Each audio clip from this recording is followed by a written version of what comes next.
Okay, so now we've gone through the home page. Read that first, and then you're going to read the course syllabus. You could click here to access that, or you could click up here on the left. So the left is our navigation. We have our home page, the syllabus, our modules, files. You can view your grades.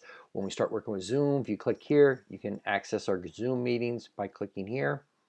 Chat, pretty obsolete now. If you're in the classroom, you can chat with each other, but you can also use this chat if you have your Canvas open while the Zoom meetings are going on. You can have that going too.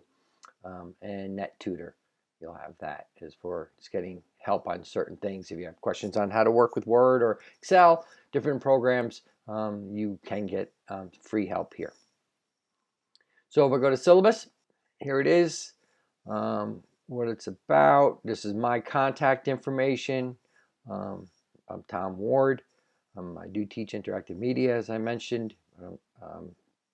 There's the big thing, the phone number. It said leave me a voice message. Again, I talked about if it's easier to leave me a voice message as opposed to sending me an email, do that. It comes right to my email. Textbook you need. You can get the free textbook. And if I don't have that in here, I'll put that in here so you see where you need it.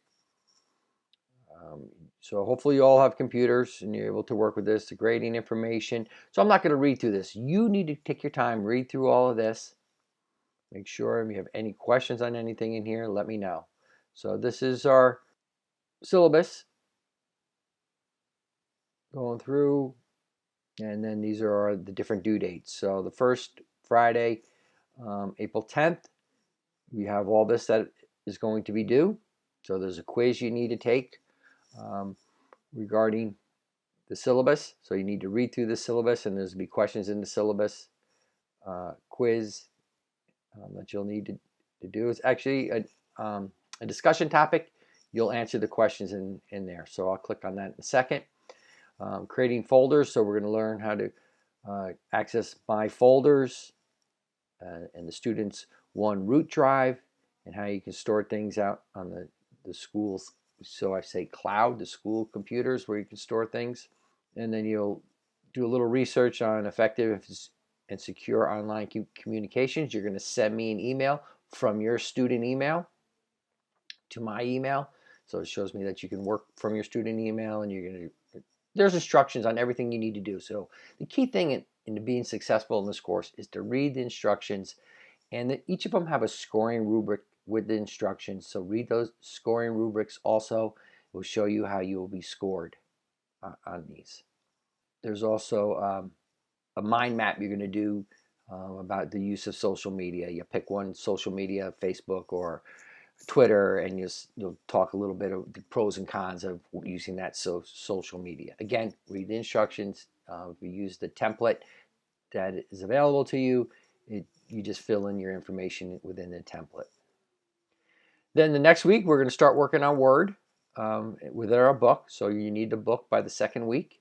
And you do 3 chapters in Word. And each of these take a little while to do. I'm going to say about 1.5 to 2 hours to do each of these. So they do take some time. But if you read the instructions carefully, you'll do well. Like I said, I talked to a course before. And most common mistakes are if you skip over an instruction. So read the instructions step by step, and you'll do fine. Do that. Then the third week, we're take what we call the assessment. So you're going to learn how to use the book here, and then we're going to step away from the book, and then you're going to do an assessment that shows that you understood what you did in these first 3 chapters for Word. Then the fourth week, we'll get into Excel, and we'll do 2 chapters of Excel. The next week, we'll do 2 more chapters of Excel, and then we'll do an assessment with Excel. So all these have to be completed before you take each of the assessments. And then PowerPoint. There's only one PowerPoint lesson in the book. And so just to get it into the end of our course, like I said, it is a lot we need to do in these 8 weeks. So that's why you have to keep on track and get everything done by the due dates. If you miss due dates, it's not a lot of time to catch up. So you want to make sure you stay on track.